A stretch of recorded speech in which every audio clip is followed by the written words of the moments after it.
Dios le bendiga, amados hermanos, amigos que puedan estar escuchando. En esta noche les habla el hermano Carlos Betancourt Sr. de la Iglesia de Dios Puerta del Cielo.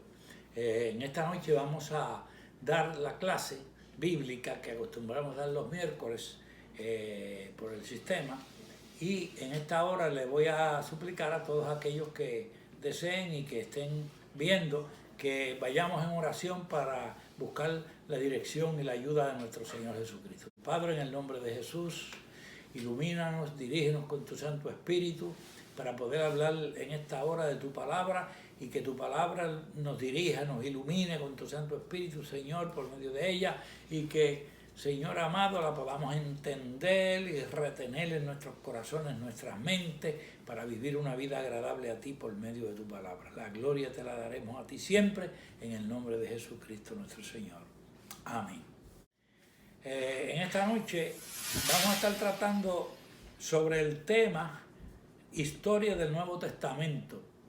Y como tema siguiente, segundo tema, el Mesías viene. Todos sabemos, todo aquel que, ¿verdad?, que ha conocido al Señor o que ha conocido un poco de la palabra, sabemos que el Mesías se refiere a Jesucristo, que era el Mesías prometido desde el Antiguo Testamento, de la palabra de Dios, que iba a venir, el Hijo de Dios, para estar con nosotros en este mundo.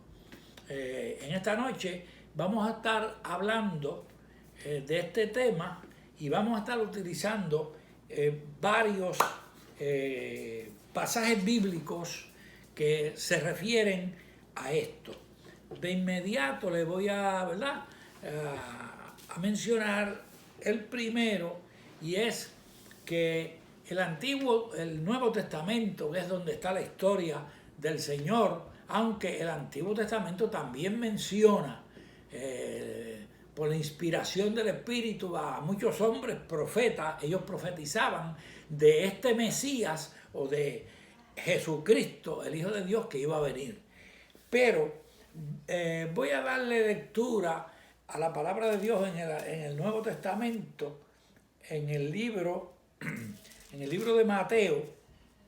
Mateo es el primer libro del Nuevo Testamento, el Evangelio de Mateo, donde podemos ver de inmediato el nacimiento de Jesucristo, que es el personaje central de esta historia del Nuevo Testamento. Y dice en el capítulo 1 del libro de San Mateo, en el verso 18, el nacimiento de Jesucristo fue así: estando desposada María su madre con José, esto quiere decir comprometida, antes que se juntasen, porque esta era la costumbre, se halló que había concebido del Espíritu Santo. Esto quiere decir que estaba en estado que tenían una criatura. Pero dice la palabra de Dios, y lo creemos de todo corazón, que esto fue hecho por el Espíritu Santo. Porque el Espíritu Santo, como nosotros creemos, es la tercera persona de la Trinidad y es Dios.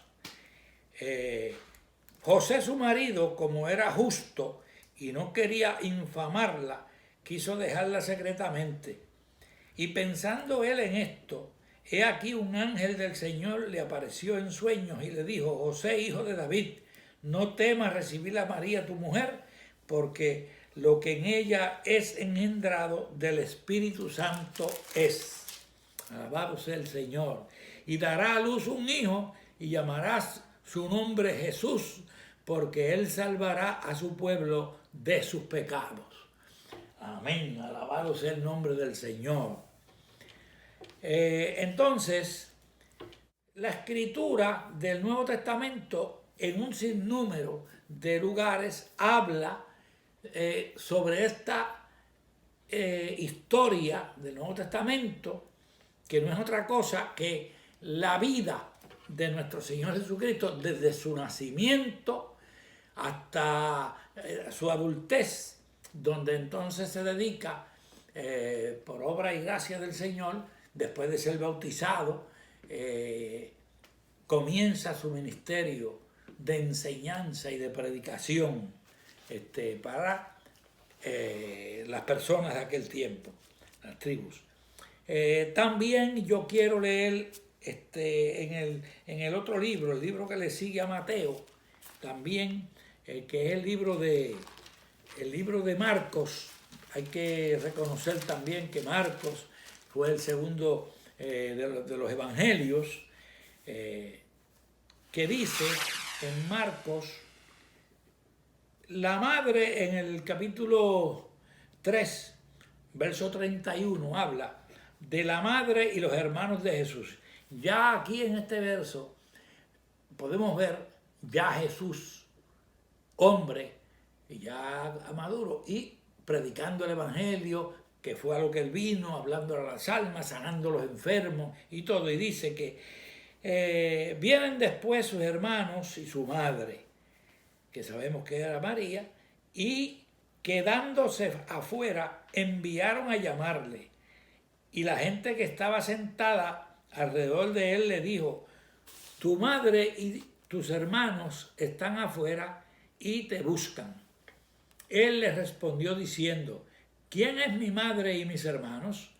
Y mirando a los que estaban sentados alrededor de él, dijo, he aquí mi madre y mis hermanos, porque todo aquel que hace la voluntad de Dios, ese es mi hermano y mi hermana y mi madre.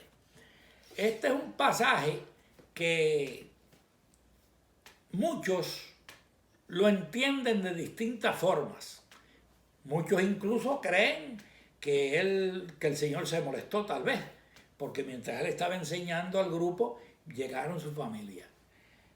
Realmente, cuando uno observa y ora al Señor para que nos ilumine con su Santo Espíritu para entender la palabra, tenemos que entender que el Señor en ningún momento hubo ningún tipo de pensamiento negativo hacia su familia, a su señora madre y a sus hermanos carnales que estaban allí, sino que para darle una enseñanza a los que él estaba enseñando allí, el grupo que estaba, además de también a su familia, que sin número de veces se lo diría, lo que dio a entender es que lo más importante que hay sobre este planeta Tierra, en este mundo, más que el amor filial, más que el amor de hermano, más que el amor familiar, que ya de por sí es bien sagrado, que nos amemos, nuestros hermanos carnales, nuestra familia, nuestros padres, nuestros hijos, nuestros primos, toda la familia. Lo más importante es el amor espiritual, es que nosotros amemos al Señor, a nuestro Dios, como Él nos ama a nosotros, porque el Señor no tiene comparación con eso. El Señor nos ama en una forma tremenda. Mire, si no fuera por el amor del Señor tan grande, cuántas cosas nos hubiesen pasado a nosotros durante nuestra vida en este mundo. Sin embargo, esto nos demuestra que incluso en este pasaje, por eso quise traerlo, el Señor demuestra que lo primero para todos nosotros que le servimos al Señor debe ser las cosas del cielo, debe ser el Señor. Él le estaba enseñando a aquel grupo y llegan sus familiares íntimos, su Santa Madre, llegan sus hermanos carnales que estaban allí, y él le contesta a los que le dijeron, mira, tu madre y tus hermanos están afuera y te buscan y demás. Aparentemente, tal vez muchos pensaron que él iba a interrumpir lo que estaba diciendo para atenderlos, pero él sin embargo nos da esta gran enseñanza, el Señor, de que y dice, mi madre y mis hermanos son aquellos que hacen la voluntad del Señor, aprovechando él esta ocasión para darnos esta hermosa experiencia. Bien, también tenemos, quise traer un pequeño ejemplo de cada uno de los evangelios, y ahora tenemos aquí, en Lucas hay una enseñanza maravillosa también, en Lucas. Si vamos al libro de Lucas, que es el tercer evangelio que se escribe, o por lo menos que está en ese orden, tercero de Lucas, dice en Lucas 5, si usted tiene su Biblia y la desea buscar y verla, dice, Jesús sana a un paralítico. Y aquí vamos a detenernos unos minutitos para hablar sobre esta situación. Aconteció un día, dice la palabra, que él, el Señor, estaba enseñando y estaban sentados los fariseos y doctores de la ley, los cuales habían venido de todas las aldeas de Galilea, de Judea y Jerusalén, y el poder del Señor estaba con él para sanar. Dice, y sucedió que unos hombres que traían un lecho, o en un lecho, a un hombre que estaba paralítico, procuraban llevarle adentro y ponerle dentro del sitio, dentro de la casa. Fíjense que ya aquí estamos entrando en una enseñanza de fe, en una enseñanza que es uno de los ejemplos más bellos que hay en el Nuevo Testamento y en la Biblia. Pero no hallando, dice, esta gente no hallando cómo hacerlo, cómo hacer que él llegara hasta donde estaba el Señor, a causa de la multitud, subieron encima de la casa y por el tejado le bajaron con el lecho.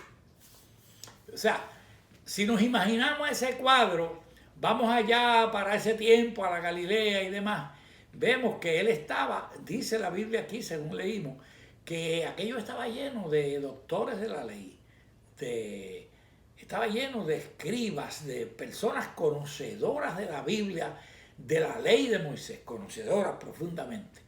Y muchos de ellos habían escuchado de que iba a venir un Mesías. Lo que sucede es que en muchas ocasiones uno está esperando algo y en muchas ocasiones, como es espiritual el asunto, uno no se percata de que lo que se está esperando está y espera uno más todavía, que fue lo que le pasó a todas estas personas que esperaban al Mesías y esperaban al Mesías. El Mesías llega y ellos no lo reconocen. Estaban turbados, prácticamente ciegos. Y aquí dice que sucedió esto para que nosotros hoy, como ellos en aquel tiempo, seamos edificados espiritualmente.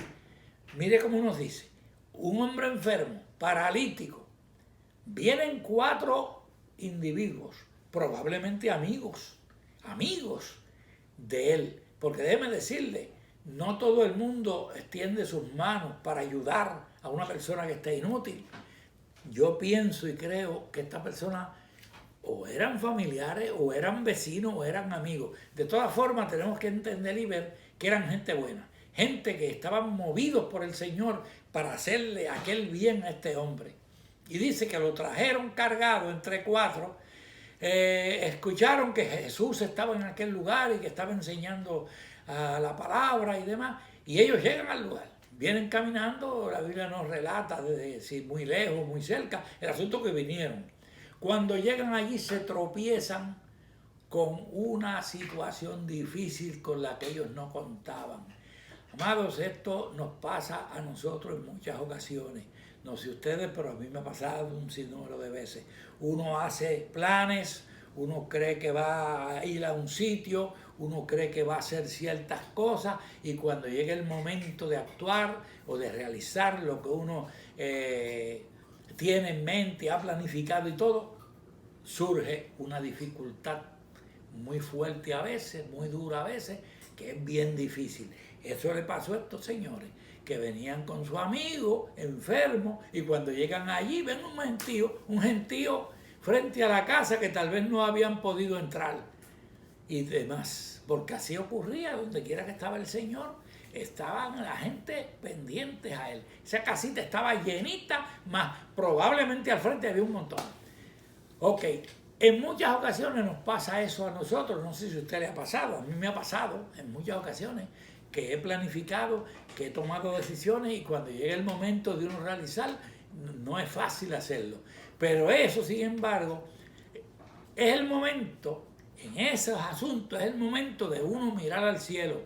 Estos hombres eran hombres de fe, de acuerdo a lo que podemos ver en la palabra. Eran hombres que sabían que el Señor que estaba allí enseñando tenía el poder suficiente para que ellos pudieran conseguir lo que necesitaban. Mire, lo que ellos necesitaban era que su amigo que su vecino, que la persona que estaba paralítica, que estaba allí enfermo, el Señor lo pudiera ver y lo pudiera sanar. Ellos llevaban en su corazón la creencia, porque ya se sabía en toda la Galilea de que el Señor había sanado gente paralítica, que el Señor había sanado enfermos de lepra, que el Señor le había dado vista a los ciegos, que el Señor había sanado cojos, paralíticos, y ellos iban en esa encomienda.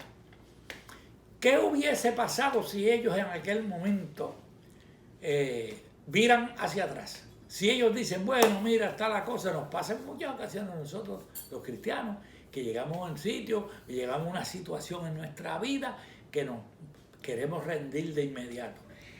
La palabra de Dios es luz y la palabra de Dios es una guía espiritual para nuestras almas, para nuestras vidas. Estos hombres en este momento tomaron una decisión. Mira, aquí se fijaron bien en la forma que estaba construida aquella casa, y se dieron cuenta que el lugar más fácil para ellos poder entrar, que no era fácil pero tampoco era imposible, era el techo. ¿De qué estaba construido el techo?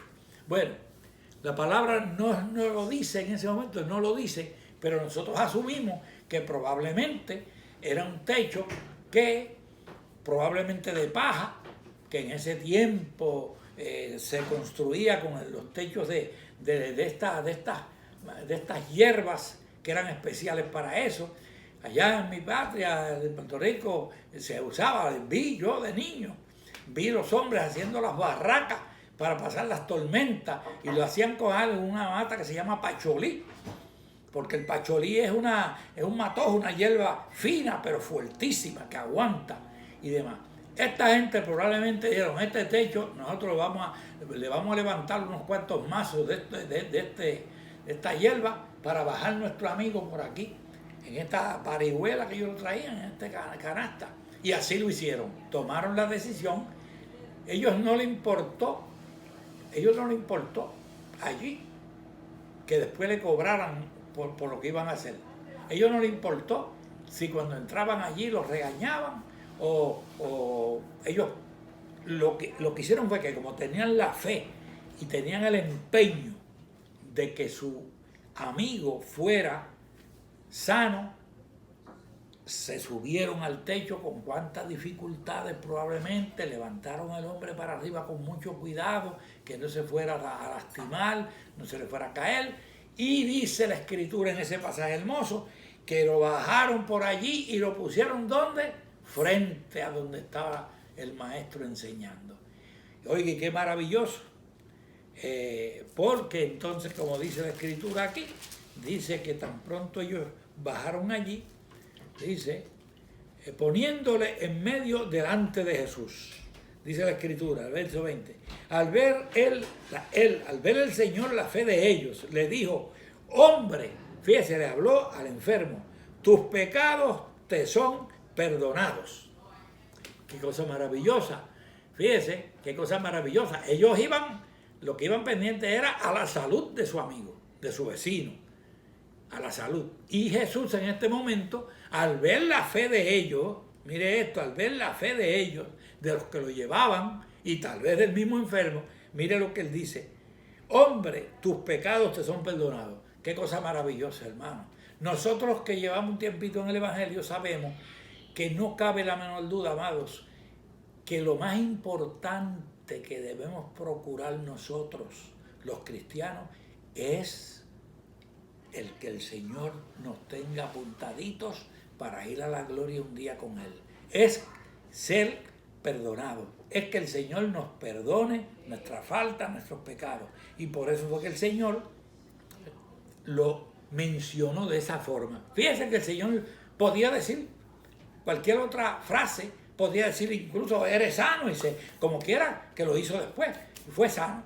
Pero aquí hay una enseñanza que en muchas ocasiones hace mucha falta, que nosotros sepamos que en las cosas del Señor tenemos que tener una fe en nuestro Señor. Tenemos que creer de todo corazón que Dios, el que le servimos, es poderoso, y no importa el problema, no importa la prueba, no importa la situación que haya, Él es todopoderoso y Él está en el control. El Señor siempre está en el control de nuestras vidas. A veces se nos olvida, a veces estamos enfrentados a cualquier problemita, cualquier situación, ay, y nos desesperamos y bueno, creemos que el cielo se nos va a caer encima. Pero para eso está la palabra, para leerla, para estudiarla y demás. Y en este pasaje bíblico del Nuevo Testamento, tenemos esta gran y bella experiencia. Mire lo que pasó. Tus pecados te son perdonados. Y mire lo que señala de los líderes que en aquel tiempo eran los conocedores de la Biblia del Antiguo Testamento y eran conocedores y todo. Y de inmediato dijeron, entonces los escribas, que eran los escribas los que escribían en el Antiguo Testamento, y los fariseos, que era la secta más fuerte que había del judaísmo en ese tiempo, eran los líderes, comenzaron a cavilar, diciendo, fíjense que ellos no lo dijeron así, como decimos, a toda boca, empezaron a cavilar, a secretearse en el oído para allá y para acá, creyendo tal vez que el Señor no los estaba oyendo o entendiendo. Pero se equivocaron, porque el Señor conoce el corazón y no tiene ni que ver tan siquiera el movimiento de la boca de nadie para saber lo que uno está pensando. El Señor le leyó el pensamiento a ellos. Los escribas y los fariseos comenzaron a cavilar diciendo, ¿quién es este que habla blasfemias? ¿Quién puede perdonar pecados sino solo Dios? Desde el punto de vista humano, las cosas se ven así siempre. Oír a una persona que le perdona pecados a otra, uno de inmediato dice, ¿quién es este? Como dijeron ellos y demás. Ahora, ¿quién es este? ¿Quién puede perdonar pecados sino solo Dios? Ahí dijeron la verdad. Dijeron la verdad. El único que tiene el poder de perdonar pecados, el único, no es el pastor, no es el líder religioso de cualquier secta o religión, no, nadie. No hay hombre sobre esta tierra que tenga la autoridad de perdonar pecados. ¿Por qué? Porque Él también los hace y los tiene. Y tiene la necesidad de que se le perdonen. Jesús dice, entonces, conociendo los pensamientos de ellos, porque gracias al Señor, que Él conoce el corazón, que Él conoce el pensamiento, que antes de que venga un pensamiento a nuestros corazones, a nuestra mente, ya Él sabe. El Señor se adelanta y sabe, para ayudarnos, para guardarnos, para cuidarnos, de que no caigamos en las tentaciones y que no vayamos a cometer errores que después nos cuestan cara en nuestras vidas. Jesús entonces, conociendo los pensamientos de ellos, respondiendo les dijo, oiga, qué clase de asombro tendrían esa gente cuando el Señor le dice, ¿qué caviláis en vuestros corazones? Mira, porque le leyó los corazones de ellos, de los escribas y los fariseos y los doctores de la ley que estaban allí. ¿Qué es más fácil decir? ¿Tus pecados te son perdonados? O decir levántate y anda. En otras palabras, esto hay que entender que lo que le está diciendo es, bueno, yo le dije que tus pecados te son perdonados porque conforme a la sabiduría de Él, la sabiduría del Señor que lo sabe todo, el Señor sabe que es más importante para ti y para mí. Escucha, amado hermano y hermana, para Dios es más importante que nosotros seamos perdonados, que nosotros, que le pidamos el perdón, aunque andemos cojos, aunque andemos arrastrándonos, aunque estemos en la situación que estemos, aunque tengamos una enfermedad. Es más importante la salud espiritual, es más importante ser perdonados de todos nuestros pecados y nuestras maldades que la misma sanidad. Gloria a Dios, si nos sana del cuerpo y de la mente, gloria a Dios, eso es maravilloso. Pero ¿de qué vale, por ejemplo, una persona que sea perdonada y que sea sanada del cuerpo o de lo que sea y que esté en delitos y pecados? No creo que valga mucho eso. Bueno, entonces, aquí dice que Jesús entonces, conociendo los pensamientos de ellos, respondiendo les dijo que caviláis en vuestros corazones, que es más fácil decir, tus pecados te son perdonados, o decir, levántate y anda. Pues para que sepáis que el Hijo del Hombre tiene potestad en la tierra para perdonar pecados, dijo al paralítico: a ti te digo, levántate, toma tu cruz, o sea, tu lecho, y vete a tu casa. Al instante, levantándose en presencia de ellos, y tomando el lecho en que estaba acostado, se fue a su casa y glorificando a Dios. Aleluya. Y todos, sobrecogidos de asombro, glorificaban a Dios y llenos de temor decían: hoy hemos visto maravillas. Gloria al Señor. Oiga, hermano, y cuando uno estudia la palabra del Señor con calma, de este tipo de enseñanza hay un sinnúmero de enseñanzas en la palabra del Señor. A veces tenemos tiempo para tantas cosas y no sacamos un tiempo para estudiar, para escudriñar la palabra del Señor. Yo le soy con franqueza, y mi consejo de todo corazón es que propongamos en nuestros corazones, en nuestras mentes cada día, leer la palabra del Señor, estudiarla, escudriñarla, profundizarla, saborearla, leerla y estudiarla. Y todos estos pasajes que a veces uno le pasa por encima y no se da ni mucha cuenta, ni nada, hay que detenerse en muchos de estos pasajes, hay que detenerse con calma y llegar hasta ellos para que entonces el Señor nos pueda bendecir en una forma especial. Qué alegría sentiría aquel hombre cuando recibió la sanidad de su cuerpo y se fue. Sus familiares y los 4 amigos, oiga, qué alegría sentirían aquella gente, y gozo, y se fueron. Sin embargo, los otros se quedaron. Los que sabían, los líderes religiosos, se quedaron perplejos. Pero aquí hay una enseñanza un poquito más profunda todavía. Ahí, fíjense que ellos le dicen: ¿y quién es este que perdona pecado? ¿Ah? Pues mire, esto es bien importante. A veces nosotros tenemos una enfermedad y clamamos al Señor, y clamamos al Señor, y clamamos al Señor, y no llega la salud.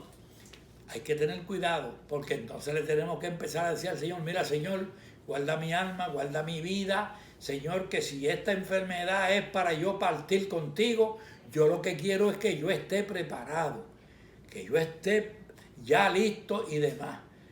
Pero si tú en el paquete también me quieres dar la salud, yo te lo agradezco y te adora mi alma y te eso. Pero más importante que la salud física está la salud del alma, amados hermanos, y demás. Bueno, yo tengo por aquí unos cuantos ejemplos, porque el Nuevo Testamento se compone. Ustedes saben que el Nuevo Testamento se compone de los libros, de los 4 evangelios, las epístolas paulinas, el libro de los Hechos de Lucas, y las epístolas universales de distintos escritores, y el libro de Apocalipsis. El libro de Apocalipsis, que es un libro profundo, que es un libro que hay que orar al Señor, y el Señor nos ilumina y nos dirige para entenderlo. Hay 3 puntos importantes. Número 1, el Nuevo Testamento es una continuación del Antiguo Testamento. No cabe duda. El Antiguo y el Nuevo forman lo que llamamos la Biblia, la palabra del Señor completa. No le podemos, muchos dicen del Antiguo Testamento, es histórico, eso sí lo es histórico, y el Nuevo también ya lo es histórico. Pero todo es palabra de Dios, amados hermanos. Mire, la Biblia es el libro de la vida, es un libro que nos da vida, y es desde la primera página en el Apocalipsis, en el Génesis, hasta la última que está en Apocalipsis, que se compone la Biblia entera del Antiguo y del Nuevo Testamento. Amén. Donde el enfoque mayor es Jesús. En el Nuevo Testamento el enfoque mayor es Jesús. La vida de Jesús y la relevancia de Jesús para la iglesia y para la humanidad. O sea, de esta generación de hoy. El Nuevo Testamento es una continuación del Antiguo Testamento donde el enfoque mayor es Jesús. Jesús en el Antiguo Testamento, cuando vemos a Jesús en el Antiguo Testamento, aparece en las profecías, en la creación, en muchas de estas promesas al pueblo de Dios, y la humanidad se cumplen en la persona de Jesucristo. Todo eso. Las profecías que decían sobre Jesús en el Antiguo Testamento, el sacerdocio de Cristo es profetizado.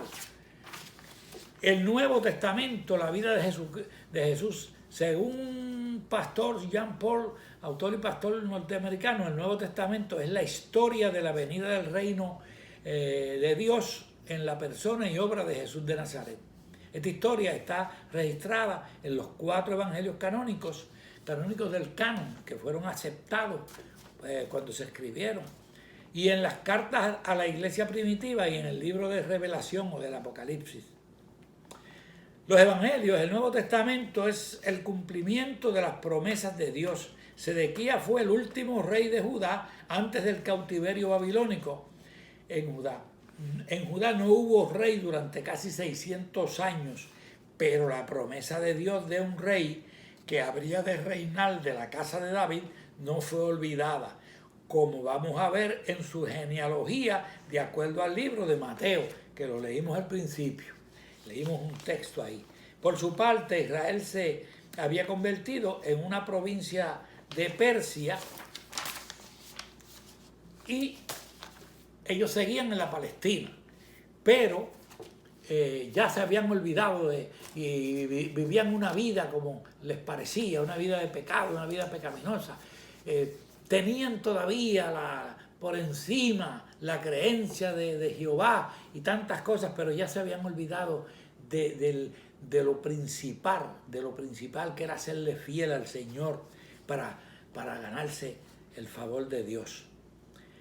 Hubo un asunto. Ellos estaban esperando ya, estaban endurecidos sus corazones de los israelitas, que ellos esperaban un Mesías, que se hablaba de él desde el principio, pero ellos esperaban lamentablemente un Mesías, un gobernante político, militar, que los sacara a ellos de la bota que tenían en ese tiempo, que eran los romanos. Ellos habían estado bajo la bota de los griegos, de los persas, de todos aquellos babilonios, de toda esa gente, los egipcios. Y ahora ellos lo que estaban esperando era un hombre, un general, un capitán que llegara allí con poderío y le quitara esa bota de encima. Ellos no se imaginaban que el Mesías prometido iba a venir con un propósito mucho más importante que ese. Y diremos, y más importante que la libertad de un país, políticamente. Sí, señor, porque el Mesías no venía a eso. El Mesías venía a libertar a la raza humana, a toda la humanidad, incluyendo los egipcios, incluyendo los babilonios, los griegos, los romanos. El Señor venía a salvar el alma de los hombres, de aquellos que reconocieran que Él era el Señor, que Él era el Hijo de Dios encarnado en su Hijo. Y ese era el propósito de la venida del Señor. Y por eso este libro, que se llama la Biblia, que es un conjunto de libros, tanto en el Antiguo como en el Nuevo Testamento, el centro de la enseñanza de esto es eso, que Jesucristo, el Hijo de Dios, que son 3 personas, Padre, Hijo y Espíritu Santo, el Hijo de Dios vino, se encarnó, para que hoy nosotros tengamos el testimonio de que no lo vimos personalmente, pero creemos en la Escritura inspirada por el Espíritu Santo que nos ha llegado a nosotros después de 2000 años, y creamos que Jesucristo, todos esos hombres que escriben y todos los que estuvieron con Él, lo vieron, lo palparon, comieron y anduvieron con Él y demás. Y Él ahora nos ofrece algo de mucho más valor que el decir que tenemos un capitán, que tenemos un coronel, que tenemos un general que nos liberta. Mire, el hombre del siglo XX y del siglo XXI ahora se habla de libertad política, de libertad de esto, de expresiones, de libertad de tantas cosas. Pero la libertad, amados hermanos y amigos que me puedan estar escuchando, la libertad mayor y más importante que cualquier ser humano debe de tener es la libertad del pecado. porque el pecado es un aguijón que tiene el hombre que no tiene a Jesucristo en su corazón, y ese pecado engendra muerte, y la muerte ya usted sabe lo que es. La muerte, y si fuera muerte por un tiempo, es separación eterna del Señor, nos enseña la Escritura. Mateo registra la generación de Jesús enfatizando que Jesús es el Cristo y el Mesías. ¿Ve? Que la Escritura nos enseña todo eso, el ungido y el hijo de David. En los versos 18-24, el pueblo de Israel estaba esperando,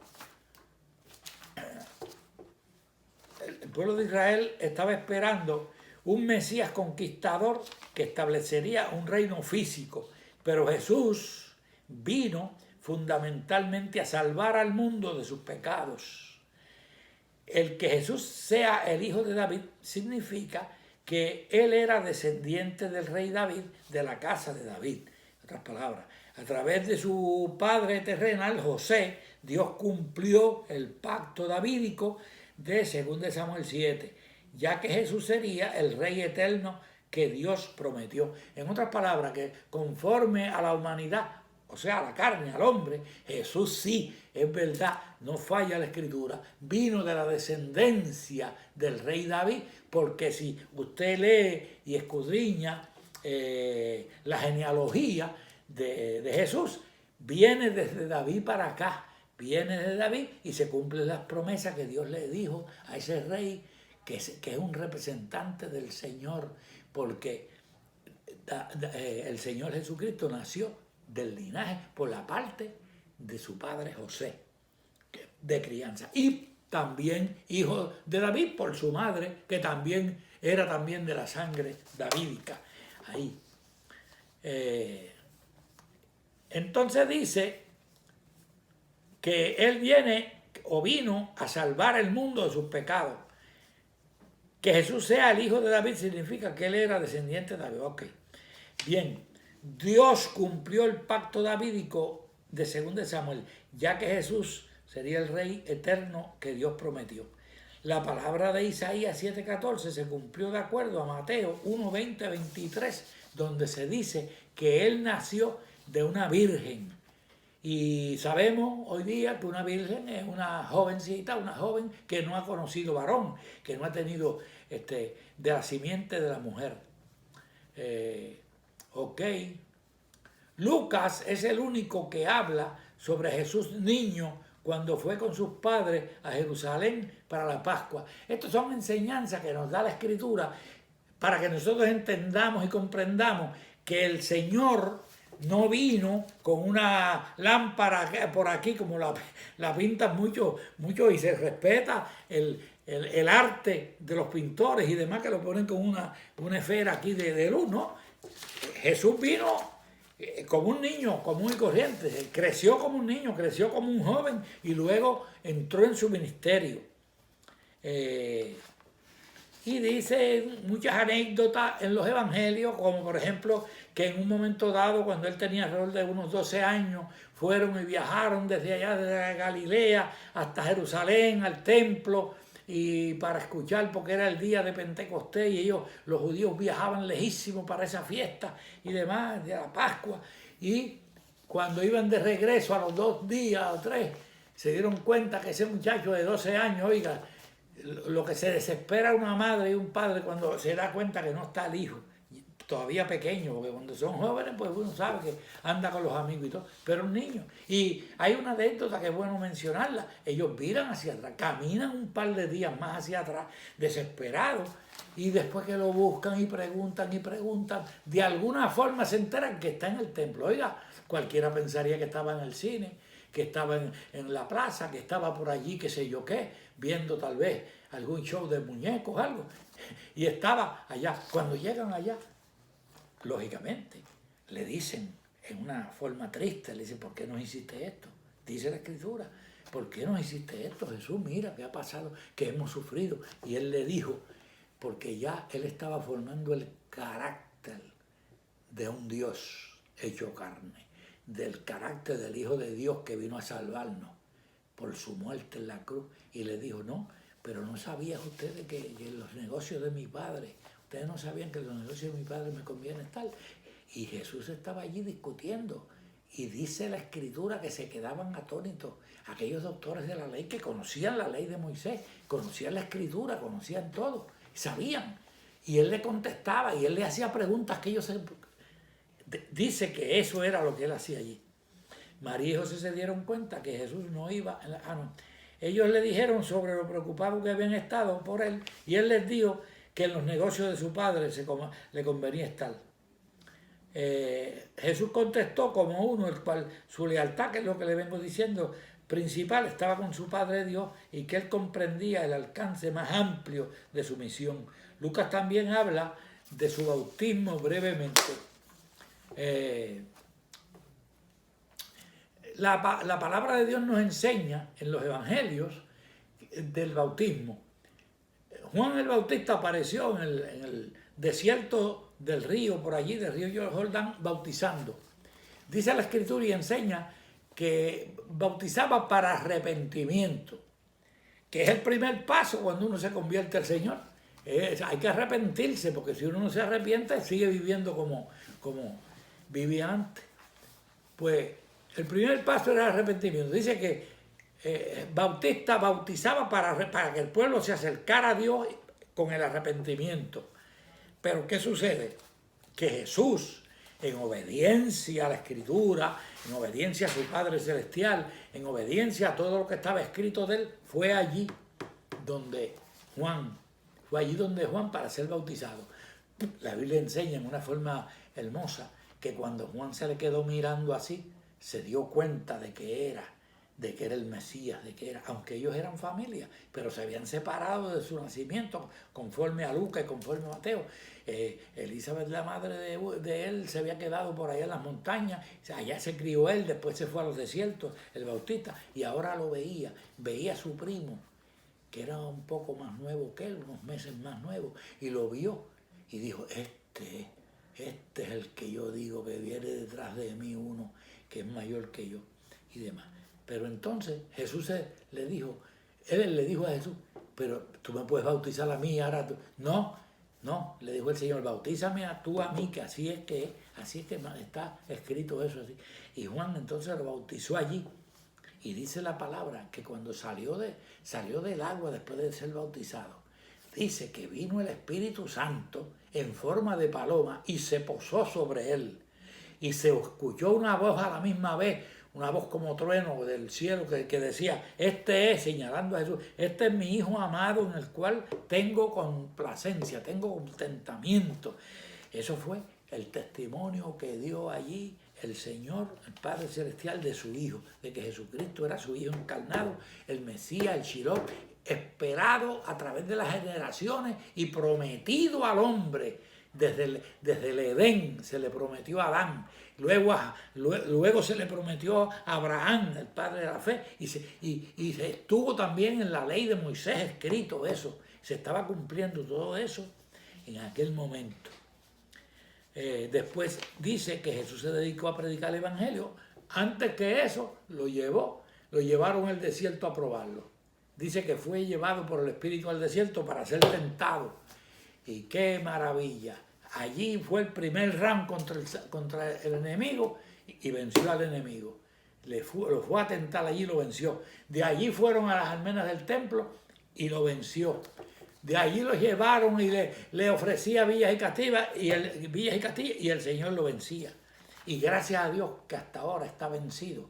Y el Cristo que nosotros le servimos día tras día, porque déjeme decirle, nosotros vamos al templo. Tal vez ahora con esta pandemia estamos yendo tal vez una sola vez o 2 veces como mucho.